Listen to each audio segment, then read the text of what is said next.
أعوذ بالله من الشيطان الرجيم بسم الله الرحمن الرحيم وإن تعجب فعجب قولهم أإذا كنا ترابا أإنا لفي خلق جديد أولئك الذين كفروا بربهم أولئك الأغلال في أعناقهم وأولئك أصحاب النار هم فيها خالدون ويستعجلونك بالسيئة قبل الحسنة وقد خلت من قبلهم المثلات وإن ربك لذو مغفرة للناس على ظلمهم وإن ربك لشديد العقاب ويقول للذين كفروا لولا أنزل عليه آيات من ربه إنما أنت منذر ولكل قوم هاد صدق الله العظيم وَإِن تعجب فعجب اور اگر کوئی فَإِن تعجب کوئی تعجب کرنے والی چیز ہو فعجب تو یہ بات عجیب ہے قولہم ان کی یہ بات اِذَا كُنَّا تُرَابًا کہ اس وقت کہ جب ہم کننا ہو جائیں گے ترابا مٹی وَإِنَّا أَإِنَّا لَفِي تو کیا انا یقیناً ہم لفی خلق جدید کہ ہم دوبارہ نئے سرے سے پیدا کیے جائیں گے اولئک الذین یہی وہ لوگ ہیں الذین کفروا جنہوں نے انکار کیا یا کفر کیا برب اپنے رب کے ساتھ اولئک یہی وہ لوگ ہیں اغلالو توق ہے فی عناقب جن کی گردنوں میں واولئک اصحاب النار اور یہی وہ لوگ ہیں جو دوزخ والے ہیں ہم فیہا خالدون جس میں وہ ہمیشہ ہمیشہ رہنے والے ہیں وَيَسْتَعْجِلُونَكَ بِالسَّيِّئَةِ اور وہ یستعجلونک جو آپ سے جلدی جلدی طلب کرتے ہیں بالسیئہ برائی کو آپ سے جلدی طلب کرتے ہیں برائی کو قبل الحسنتی بھلائی سے یا نیکی سے برائی سے پہلے وقد اور یقیناً خلط من قبلہم گزر چکی ہیں من قبلہم ان سے پہلے مثلات بہت سی مثالیں یعنی بہت سی مثالیں عذاب کے پہلے گزر چکی ہیں وَإِنَّ رَبَّكَ اور بے شک آپ کا رب لذو مغفرت بہت مغفرت کرنے معاف کرنے والا ہے بخشش کرنے والا ہے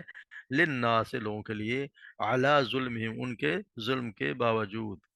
وَإِنَّ رَبَّكَ اور بے شک آپ کا رب لشدید العقاب اور بہت سخت بھی ہے یقینا سخت سزا دینے والا بھی ہے وَيَقُولُ لِلَّذِينَ كَفَرُوا اور کہا ان لوگوں نے کفر کیا لولا انزل علیہ آیا کیوں نہیں اتاری گئی اس پر کوئی نشانی من ربی اس کے رب کی طرف سے انما در حقیقت انت آپ منذرون ڈرانے والے ہیں وکل کلی اور ہر ایک قوم کے لیے ہاد رہنما ہے یعنی اس کو راستہ دکھانے والا ہے ہم نے بھیجا ہے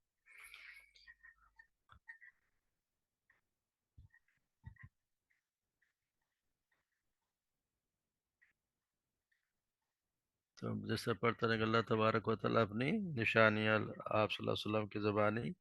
اپنی قدرت کی اور اپنے ربوبیت کو تو مانتے ہی الہیت کی کہ اللہ ایک اللہ ہی ہے جس نے سب کچھ پیدا کیا اس کی نشانی اور بتا رہا جس پر پھر یہ اللہ آپ صلی اللہ علیہ وسلم سے فرمایا کہ آپ کو اگر اس بات پہ یہ تعجب ہو رہا ہے کہ یہ لوگ میری بات نہیں یعنی کہ مجھے نہیں مان رہے یہ کفار مکہ آپ کو جھوٹا کہتے ہیں حالانکہ بچپن سے آپ کو صادق اور امین کے نام سے پکارتے رہے تو اس میں بھی تعجب خیز بات آپ کو اور آپ کو صحابہ کے لیے یہ ہونی چاہیے کہ وہ مرنے کے بعد دوبارہ زندہ کیے جانے کا انکار کرتے ہیں یعنی یہ اس بات سے انکار کرتے ہیں اللہ تبارک ہمارا ہمیں دوبارہ زندہ بھی کرے گا ان کا یہ کہنا ہے کہ کیا جب مٹی ہو جائیں گے تو کیا ہم دوبارہ نئے طریقے سے زندہ کیے جائیں گے یعنی ایک طریقے سے یہ اللہ تبارک و تعالیٰ کی یہ ان کو جھٹانے بلکہ اللہ تبارک و تعالیٰ کی ان کا انکار ہے کہ اللہ تبارک و تعالیٰ ایسا کر نہیں سکتا اپنے دوسرے سال میں یہ اللہ تبارک و تعالیٰ کی قدرت اور حکمت سے انکار کرتے ہیں وہ اتنا یہ نہیں کہتے کہ ہمارا مٹی مل جانے میں دوبارہ پیدا ہونا غیر ممکن ہے، بلکہ ان کے اسی قول میں یہ خیال ہی پوچھتا ہے کہ معاذ اللہ، اللہ تبارک و تعالیٰ عاجز ہے، وہ پیدا کر نہیں سکتا۔ یہ بہت بڑی یہ تعجب کی بات ہے، اصل میں یہ ہے کہ ان کا بعض موت کا انکار بڑی عجیب سی بات ہے۔ تو یہ ان کا ہے کہ کیونکہ اللہ تبارک و تعالیٰ نے کہ اس حدیث بات ہے، اس کا مفہوم یہ ہے کہ اللہ تبارک و تعالیٰ کہتے ہیں انسان مجھے گالی دیتا ہے اور مجھے جھوٹا کہتا ہے، تو جھوٹا کہنا تو یہ ہے کہ اللہ تبارک و تعالیٰ کو وہ کہتا ہے کہ اللہ تبارک و تعالیٰ دوبارہ ہمیں زندہ کرے گا نہیں، یہ اللہ تبارک و تعالیٰ پہ جھوٹ ہے۔ گالی دینا یہ ہے کہ اللہ تبارک و تعالیٰ کی کوئی اولاد بنائی جائے، کہ اللہ تبارک و تعالیٰ کی کوئی اولاد بھی ہے، بیٹا بھی ہے، یہ اللہ تبارک و تعالیٰ کو گالی دینا ہے، تو یہ بہت بڑی بات ہے، اس پہ تعجب کرنا چاہیے۔ پھر کہا ہے کہ یہ وہ لوگ ہیں جو اس بات پہ تعجب کریں، ان کے بھی زیادہ تعجب اس بات پہ کریں کہ جس سے انکار کرتے ہیں۔ اولئک الذین کفروا بربی، وہ لوگ جو اللہ کے آیا اللہ کو یا اصل میں اللہ کا انکار کر رہے ہیں۔ وہ اولئک اغلال فی عناق، یہ وہ لوگ ہیں جن کے گلے میں طوق ہے۔ ایک تو طوق یہ ہے کہ گردن، جیسے طوق پڑا ہونا مطلب ہوتا ہے قیدی کی کوئی علامت، جس کے گلے میں طوق ہے سمجھو وہ قیدی ہے۔ تو ان لوگ گردنوں میں طوق پڑنے کا ایک تو مطلب یہ ہے کہ لوگ اپنی جہالت کی، اپنی ہٹ دھرمی کی، اور اپنی خواہشات نفس کے اور اپنے آبا و اجداد کی اندھی تقلید کے قیدی بنے ہوئے ہیں۔ یہ آزادانہ غور و فکر کر ہی نہیں سکتے، اس لیے انہوں نے اس کے تعصب نے ایسا جکڑ رکھا ہے کہ آخرت کو نہیں مان سکتے، اگرچہ ان کا ماننا سراسر معقول ہے، اور انکار پر جمے ہوئے رہنا بالکل بالکل ہی نامعقول ہے، اس کے باوجود بھی یہ اس پہ آ ہی نہیں رہے۔ دوسرا یہ ہے کہ یہ قیامت کے دن ان کے گلوں میں کافروں کی گردن میں رسی باندھ کے جہنم کی طرف گھسیٹا جائے گا، اور ہمیشہ کے لیے ان میں ڈال دیے جائیں گے۔ تو اللہ تبارک و تعالیٰ کیونکہ یہ مذاق اڑایا کرتے تھے نا، سورہ یاسین میں پڑھتے نا کہ وَضَرَبَ لَنَا مَثَلًا وَنَسِیَ خَلْقَهُ، اور اس نے ہمارے لیے ایک مثال بیان کری، اپنی پیدائش کو بھول گیا۔ قَالَ مَن يُحْيِي الْعِظَامَ وَهِيَ رَمِيمٌ، اور وہ اس نے کہا کہ کون ہڈیوں کو زندہ کرے گا جبکہ وہ سیدھا ہوں گی۔ قل یحییھا الذی انشأ اول مرہ، ان سے کہہ دو کہ وہی زندہ کرے گا جس نے تمہیں پہلی مرتبہ پیدا کیا۔ وہو بکل خلق علیم، اور وہ ہر طرح کے پیدا کرنے والا خوب جاننے والا ہے۔ تو یہ ان کا یہ کہنا ہے کہ جی ہمیں کون، تو یہ ان کے لیے گلوں میں توق بن جائے گا، ان کے گلوں میں رسی ڈال کے گھسیٹا جائے گا۔ واولئک اصحاب النار، اور یہی وہ لوگ ہیں جو آگ والے ہیں، یعنی دوزخ میں جانے والے ہوں، فیہا خالدون، اور پھر وہ ہمیشہ ہمیشہ رہیں گے۔ ایسا بھی نہیں کہ وہاں سے پہ نکل پائیں گے، ہمیشہ ہمیشہ رہیں گے۔ پھر اللہ تعالیٰ کہ وَيَسْتَعْجِلُونَكَ بِالسَّيِّئَةِ قَبْلَ الْحَسَنَةِ، وہ آپ سے جلدی مانگتے ہیں، یعنی وہ آپ سے برائی کہ وہ جلدی مانگتے ہیں، بجائے کہ یہ قبل الحسنہ، بلائی سے پہلے آپ سے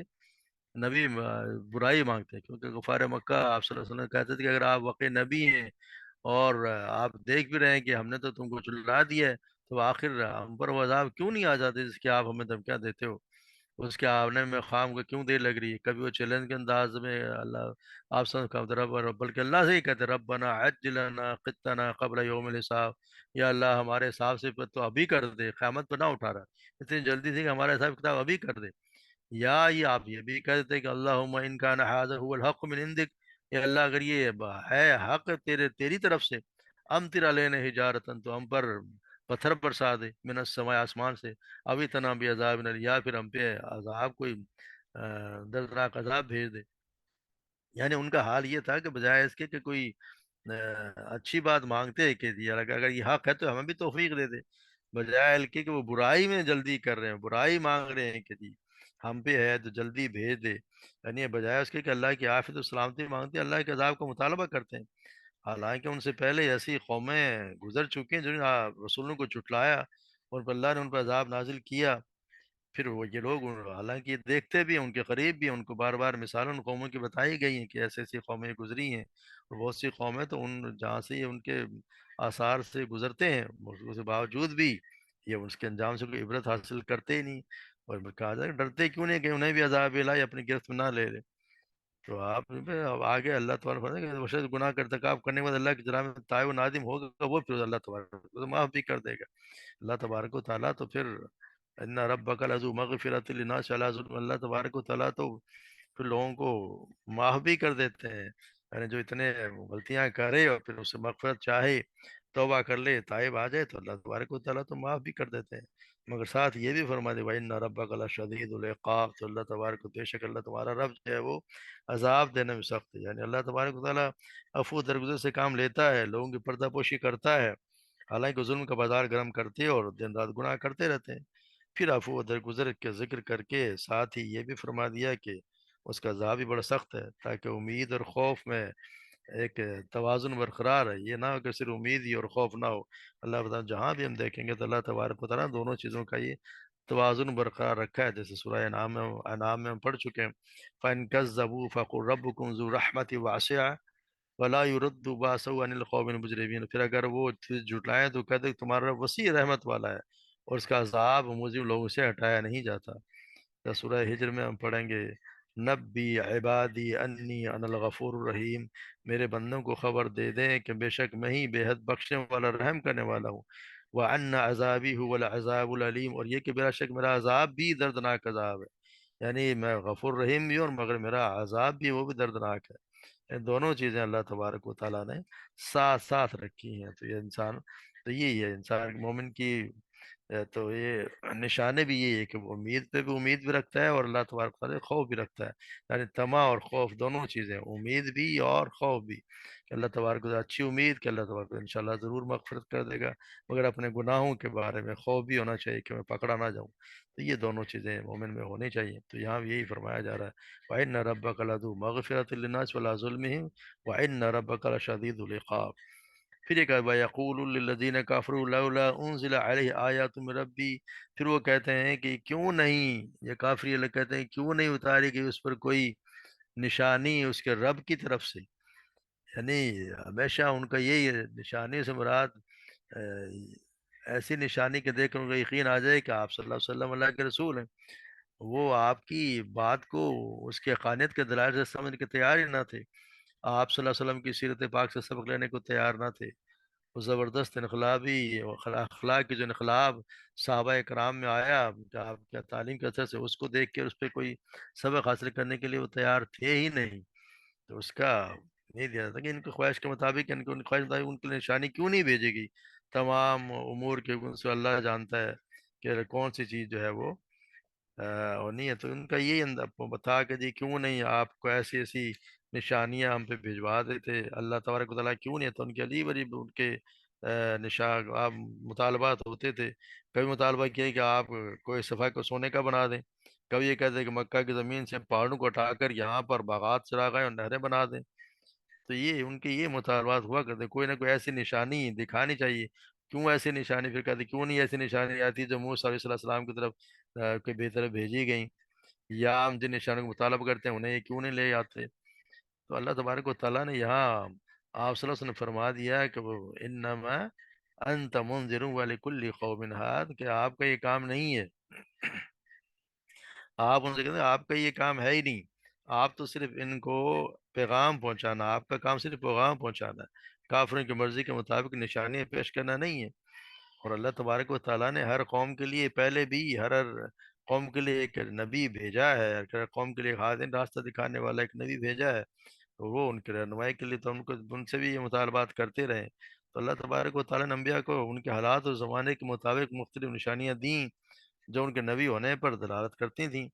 آپ صلی اللہ علیہ وسلم کو قرآن جیسا معجزہ عطا فرما دیا، اور یہ تو اتنا بڑا معجزہ تھا کہ آپ صلی اللہ علیہ وسلم کی زبانی ان سے بار بار اس کے مقابلے میں ایک ہی آیات کے لانے کا مطالبہ کیا، مگر یہ اہل زبان اتنے ہونے کے باوجود، اتنے بڑے بڑے شاعر بھی تھے، سب کچھ کے بعد ایک آیت بھی اس کے مقابلے نہ لا سکے، یہ کتنی بڑی نشانی تھی، ان کے کہنے پہ ایک دفعہ آپ صلی اللہ علیہ وسلم نے چاند کے دو ٹکڑے بھی اللہ کی مرضی سے کر دکھائے، اور خود ان کو دیکھا کرتے تھے کہ یہ ایک شخص کیا سے کیا ہو گیا اور اس کے ساتھ ہی کیا سے کیا بن گئے، اس کے باوجود اگر ان کو سمجھ میں نہیں آ رہی تو آپ کا یہ کام ہے نہیں، آپ سب سے کہہ دیں کہ آپ کا یہ کام نہیں ہے، آپ ان کو چھوڑ دیں، آپ کا یہ کام ہے ہی نہیں کہ آپ کو ان کو ہر کسی کو ان کے مطالبے پہ ان کو مطمئن کرتے رہے، تو تمہارا کام تو صرف یہ ہے کہ ان کے خواب غفلت سوئے ہوئے لوگوں کو چونکا دو اور ان کی جو غلط روی ہے اس کے برے انجام سے خبردار کر دیں، یہ خدمت ہم نے ہر زمانے میں ہر قوم میں ہر ایک نئے خادم مقرر کر کے لی ہے، اب آپ سے ہی خدمت لے رہے ہیں، تو اس کا جی چاہے وہاں کے کھولے اور جس کا جی چاہے غفلت میں پڑا رہے، تو یہ اللہ تبارک و تعالیٰ نے مختصر جواب دے دیا کہ ہمیں کوئی ان کی مرضی سے کوئی نشانی نہیں آنی، آپ کا جو کام ہے وہ صرف یہ ہے کہ پیغام پہنچا دینا، اور ان کے بعد یہ اگر آنکھیں کھول کے ایمان لے آئیں تو انہیں کا بھلا ہے، اور اگر یہ نہیں لانے والے تو پھر یہ جو وقت آئے گا پھر اللہ تعالیٰ نے پہلے بتا دیا کہ جو انکار کرے گا اس کو پھر اس کے لیے ہمیشہ ہمیشہ کے لیے جہنم کا عذاب ہوگا۔ اللہ تبارک و تعالیٰ ہمیں اس سے بچائے اور ہم سب کو صحیح معنوں میں ایمان لانے کی، اس پہ قرآن مجید کو سمجھنے کی، اس پہ عمل کرنے کی توفیق عطا فرمائے۔ وما علینا الا البلاغ۔